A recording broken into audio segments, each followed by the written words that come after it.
What's up, my YouTube family? Welcome back to the Gaming Brigade. And a few weeks ago, I put out a video showing you some of my favorite solo landing locations in the third-person mode of Warzone 2.0, and the main reason I put that together. And some of you may not know this because you only play first-person, but there is no Battle Royale solo for third-person mode. Now, you can go in as a solo person, but chances are you're going to run into a team of 2 or 3 if you make your way to the end. So in the last video, I highlighted a few great locations that you could drop in as a solo player. It's on the outskirts of the map. That way you can get some great loot in a short amount of time. So when you do encounter other operators, you should be good to go. That video got a great response. So today I'm doing a follow-up version. Now, if you happen to enjoy this video or find it helpful at all, do me a favor really quick and hit that like button. You could hit that subscribe or join button as well. And we do have giveaways here. Our current one is for an Xbox Series S. To enter, all you need to do is subscribe here or follow on Twitter, and the winner will be announced December 31st of this year. A few things I want to mention as we begin. First of all, if you missed that first video, I will leave a link to it in the video description down below. And secondly, we are less than 1 week away from Warzone 2's Reloaded update. Now, we haven't gotten too much information in regard to that, and as I said a moment ago, the third-person mode is currently only an option as a Trios playlist, but the game has said they will add additional third-person modes, and they will be on a weekly rotation, so as soon as I have any more information, I will pass it along. With all that being said, let's now get into the landing locations themselves. So anytime I drop into the game, what I try to do is find a landing zone on the outskirts of the map itself. That way I can get some gear and make my way towards the middle. Now, a few of these areas can be populated, so you want to make sure you keep an eye out. And one of my favorite spots happens to be on the train that's moving along throughout the map. Now, this can get a little tricky pretty quick, only because sometimes a lot of different operators will be targeting the train. What I try to do is hit the front car first, work my way back. That way I can see if anyone else is coming in my direction. Now, the other thing you want to be aware of is what sector of the map are you in when you're actually in the train. That way, once you've cleared the train, you've gotten all the loot, you know exactly where to go afterwards, because there are sometimes I jump off the train, it's right into another squad, and then all that time was for nothing. Two things really quick as we move on. First of all, because it's a moving train, you're not going to see it in a stationary location. It will change, obviously. And secondly, and most of you probably know this by now, but during that warm-up time, that 50 seconds you get before the match actually starts, that's when you want to open up your TAC map. And when you do, you're going to see the plane's route on the map, and that way at that point you can determine exactly where you want to land. I mean, some of you, and this all depends on your game style, some of you want to jump in where everyone is. Others, like myself, want to hit up the the outer areas of the map, grab some gear, and work our way in. Now, the next spot I'm showing you is just northwest of Salwa Village, and what's great about this landing location, again, it is on the outskirts, but there are a bunch of buildings in a very close proximity that happen to have a lot of great loot. So I target this one initially, and once I've cleared this, there's a courtyard that has a bunch of great stuff as well. Once I've cleared this building, I start to make my way southeast a little bit, and as you do, you're going to continue to find building after building that has a lot of great quality loot. And one thing I talk about, obviously you can do this as a solo player, but this is really effective in a group as well, depending on your style of gameplay. As we continue to make our way through, you're going to see how much gear you can get in minutes of time, and that's usually the case in this game. But again, you want to try to find some spots where no one else is around if that's what you're targeting. And as you can see in the map, I've continued to travel southeast from my original landing location. Now I'm marking this one spot. All of these buildings do have some great loot, but this one burger spot right here, for some reason in this game, these burger places have some great loot, so if you see one, always check it out. The next spot I'm showing you is south of Seraph Bay. Again, it's a great location depending on where the plane is coming in from. So for me, what I try to do is I try to be one of the last ones out of the plane. So I have areas in every section, north, south, east, and west. That way I can really determine where I want to jump. This happens to be a really great spot because most of the time people are hitting up the outer areas around this. They're hitting up the larger populated areas, not these small ones. You can see once I land, it's right in front of this lighthouse. I go into this first section and there is a ton of loot to be had. Again, solo or group, it doesn't matter. It's a very nice location because depending on the plane's route, you're not going to see a lot of other operators around, which can obviously make your chances of making it through it much, much better. You continue into the other room. You'll continue to see a bunch of loot there. You'll make your way into the actual lighthouse itself, see more loot, climb up the stairs, and at that point, you actually jump off the lighthouse. You're going to cruise down to another warehouse that is just outside of this building, and again, you'll see more stuff there. And as I start to wrap this video up, and and make our way to the final location. Remember, all of this is going to be dependent on how you like to play the game. I know solo players that jump into the middle of the action, they take out as many operators as they possibly can, and they go from there. And then you have other players, as I said earlier, like myself, who like to start on the outskirts of the map. That way you can stock up on some really good gear, slowly make your way to the middle. That way when you actually run into other teams, other operators, you should be good to go. Now, as I said at the beginning of the video, we know that the game is going to continue to introduce new third-person modes as the season continues. The weekly rotation should start next week. Now, I really hope they make, a third-person solo version something permanent, as I've heard from so many of you out there saying the exact same thing. You love this game mode, you would love a solo version where it's everyone against everyone, and not only for this, but also for DMZ as well. You'd love to see a third-person mode added there. Now, of course, I don't think they've talked about that as yet, but as I said before, once I have info, I will pass it along. Which now, my friends, brings us to the final location of the day, which is the terminal at the airport, and this can be an insanely popular landing zone. It all depends on where the plane is coming in from. So anytime I've jumped out of the plane and I'm cruising in, I'm checking my complete circle of awareness. I'm seeing if anyone's around me, because there are times when I'm totally alone, and at other times I will see like 10 operators land at the exact same time, so it turns into a shootout really quick. Now, if you happen to get lucky enough and no one is around, start on the roof, my friends, work your way inside. You are going to stack a ton of loot and a ton of cash. You'll see a little more gameplay, and as always, I sincerely hope this helps you out. With all that being said, I want to take a moment and thank you all for your incredible support of this channel, and remind you, if you have any questions, comments, or feedback, please let me know and I will get back to you as quick as I can. Many of you may be new here because I just started covering this game, and one of my main goals is to try to help out gamers in any way possible. So if you happen to have any tips or tricks, landing zones, whatever it is that you'd like to hit up, please leave them in the comment section down below, because the main goal is to try to help as much as we can. On that note, I'm going to let the rest of the video play out. However, like I said at the beginning of this thing, if you happen to be new here, feel free to hit that subscribe or join button. If you enjoyed this, you could hit that like button as well, but most importantly,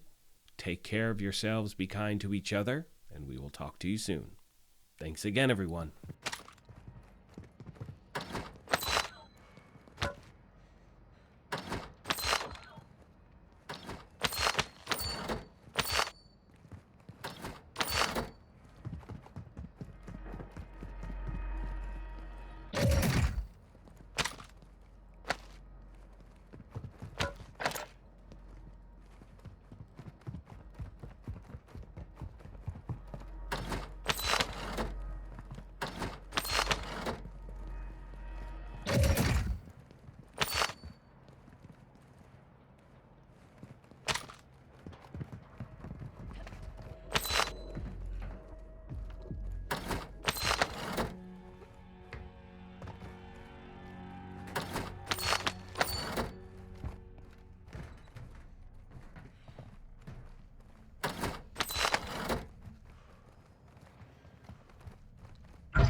Squad is tracking your position.